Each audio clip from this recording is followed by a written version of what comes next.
ثوم زنجبيل هي هاتي واحد بس. وإيبي زبادي روب. فلفل أحمر، गरम मसाला, ملح, तंदूरी चिकन मसाला وكركم. اوكي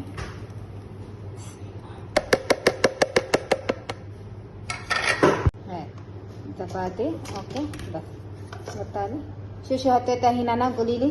ثوم زنجبيل، ملح، فلفل احمر، كركم، وهذا تندوري चिकन मसाला, गरम मसाला. خلاص اوكي.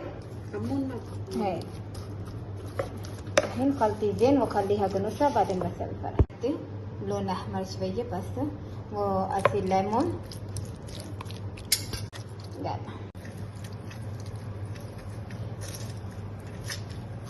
ليمون. اوكي اثنين الليمون ما نسيت. لا هاي هاتي. هاي